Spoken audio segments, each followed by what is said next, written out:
Oi, gente, meu nome é Gabriela. Eu fui aprovada em medicina na FAMEMA, na FMJ e no Einstein, todas as provas da banca VUNESP, e hoje eu vim trazer meu relato e umas dicas para quem é vestibulando. Primeiro eu vou falar sobre a prova da FAMEMA, que é a faculdade que eu escolhi para entrar. A prova acontece em um único dia, que é da banca VUNESP. Nós temos a prova objetiva, a dissertativa e a redação. Na objetiva, eu fiz 38 de 40 pontos, já na dissertativa eu fiz 7,75 de 8 e na redação eu fiz 10,214 de 11, sendo que na dissertativa são 4 questões de biologia e 4 de química. Enfim, eu fiz 3 anos de cursinho, sendo que meu primeiro eu estudei praticamente sozinha, com livros, e eu fazia bastante questões.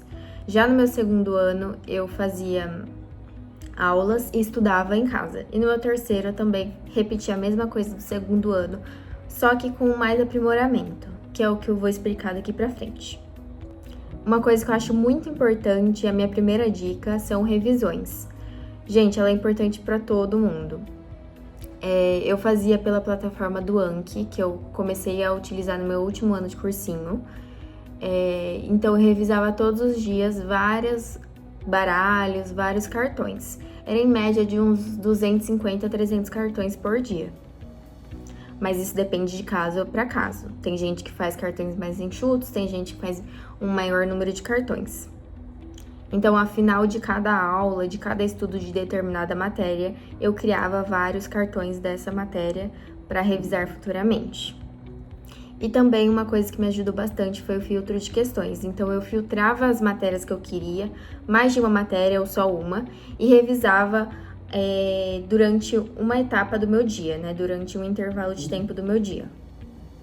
Então, todos os dias eu fazia revisão daqueles assuntos que eu achava mais necessário para mim. E como que eu sabia quais que eram os de maior prioridade para mim, né? Isso corria por meio dos simulados e das listas que eu fazia. Quando eu via que a minha taxa de erro estava muito alta, eram as minhas prioridades para revisar. Então, retomando, eu fazia revisões diárias, eu também tinha um espaço na sexta para fazer, mas você pode alternar no dia que você quiser, então eu tinha uma tarde só para revisar. E também revisava pelo Anki e pelo filtro de questões.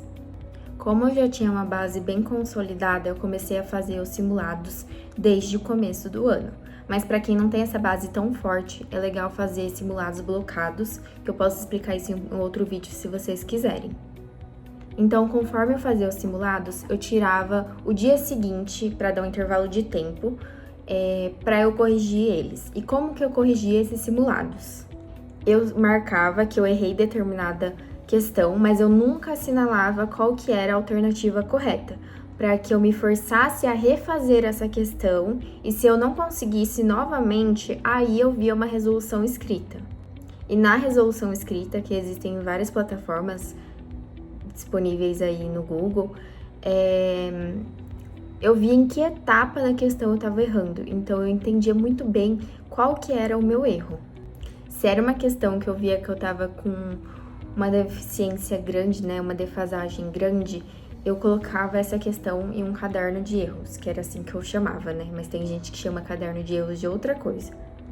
Eu colocava as questões, como eu usava o iPad, né, eu colocava essas questões lá no meu caderno de erros e eu refazia essas questões até que eu estivesse 100% confiante em relação à resolução delas.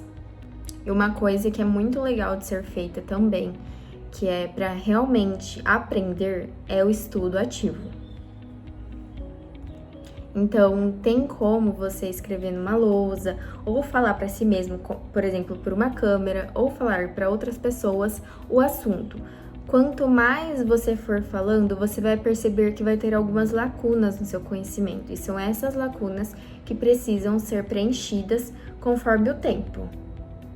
Por exemplo, eu estou olhando no espelho e falando sobre determinado conteúdo comigo mesma. Eu entendi tal ponto, tal ponto, tal ponto.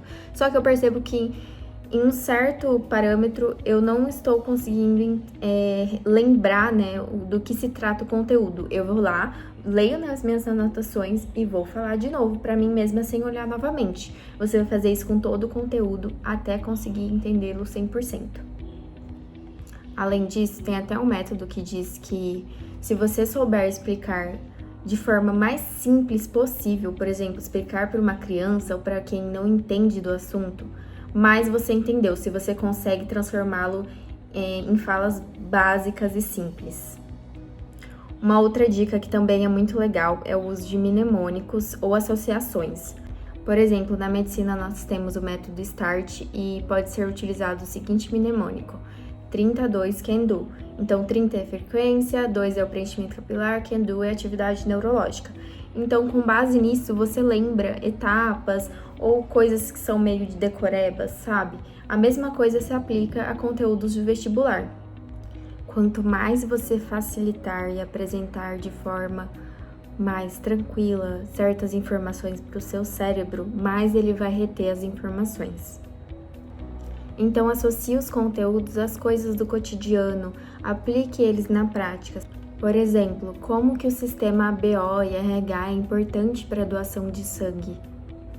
Existem diversas formas de facilitar o estudo e aumentar a taxa de retenção deles.